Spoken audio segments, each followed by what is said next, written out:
Despite being so quiet in his everyday demeanor, there seems to be a lot of people who enjoy the character of Big Macintosh. Even though he has been a part of MLP right from the beginning, he hasn't had many opportunities to be in the spotlight. Most episodes of MLP show him saying his typical "yup" and the occasional "nope." You might think that with so little dialogue there wouldn't be that many fans of his character. But you may be surprised just how much development you can get from a character who rarely speaks. I enjoy seeing Big Mac every time he makes an appearance. We see Big Macintosh as a strong silent type, but how did he get that way? Is he supposed to be written as comic relief with his yup? Or have the writers been adding more depth to his character? Looking at Apple Family Reunion, there is a moment when Applejack is looking up at the sky and two shooting stars come into view. And this has been confirmed to represent that Applejack's parents have already passed away. In my Applejack video, I had talked about how Applejack had to deal with a tragedy at a young age, and had managed to become a respected, hard-working, and dependable pony despite her tragedy. But we should remember that Big Mac had to deal with this same tragedy at a young age.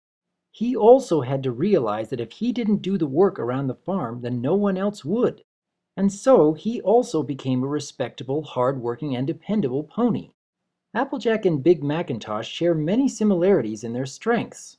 And this makes a lot of sense considering that they had the same upbringing. But Applejack seems to have moments of stubbornness in a few of her episodes, while Big Mac has never been shown to have any stubbornness to him. In fact, most times we see Big Mac, he is just doing his work with a smile on his face. He seems very content with his lot in life. While other ponies may spend their lives seeking for fortune and glory, Big Macintosh has chosen to stick with the simple life of working Sweet Apple Acres. And though you could certainly argue that he may not have had much choice in the matter, as his family was in great need of him there, he still made the decision to do his utmost to keep the farm going. But we still don't know much about Big Mac overall. There have only been a couple of instances in MLP where we see anything more to his character. And even then, there isn't much to go on. Like, for example, the only time he has ever shown himself to be riled up was during Ponyville Confidential. When Apple Bloom, Sweetie Belle, and Scootaloo are working as reporters for the school paper, they are ordered to find juicy gossip from anywhere they can. And both Applejack and Big Mac end up getting their own embarrassing articles in the paper. When they discover that Gabby Gums is actually their younger sister and her friends, they are understandably upset with them. And we get to see a bit of a role reversal in their reactions. When Apple Bloom is trying to talk to them, Applejack is the one giving the single-word responses of "yup" and "nope." And Big Mac gets one of his few moments where he actually speaks his mind, showing us that despite his calm and gentle demeanor, there are limits to how much he can take. I have to wonder, though, whether Big Mac getting riled up had more to do with seeing how upset Applejack was rather than how he was feeling. However, there are many more telling aspects of Big Mac's character during Hearts and Hooves Day. When the CMC discover that their teacher, Miss Cherilee, has no one to spend Hearts and Hooves Day with, they decide to find someone for her. And after a montage of all the eligible bachelors in Ponyville, they discover that the quiet and hard-working Big Mac is the perfect choice. And they get to setting up a romantic picnic while having Miss Cherilee and Big Mac bump into each other. Of course, this ends up being a rather awkward meeting that doesn't go anywhere. Apple Bloom had stated earlier that Big Mac is rather shy, and it's easy for us to see that aspect to his character. The CMC are disappointed that their plan didn't pan out when Twilight bumps into them.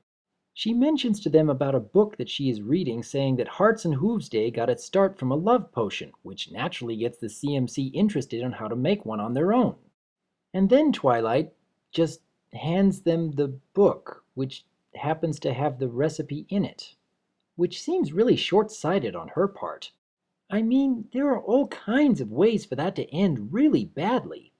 But putting aside my concerns about Twilight's actions here, the CMC get to making their love potion and slipping it to both Big Mac and Miss Cherilee. And of course, the potion is far too strong, causing the two of them to never want to part. Much of the rest of the episode shows pretty much what you would expect to see, as the CMC are desperately trying to find a way to reverse the effects of the love potion.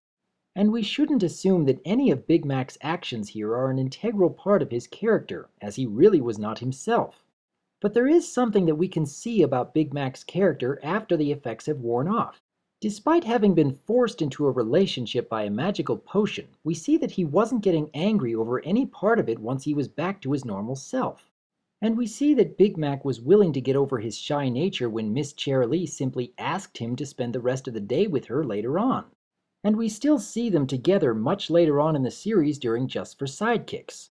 Even with being put through some awkward encounters and spending much of the day being a lovesick romantic, Big Mac was still able to be a nice guy, going back to his usual calm and collected self without any sign of being upset by the experience.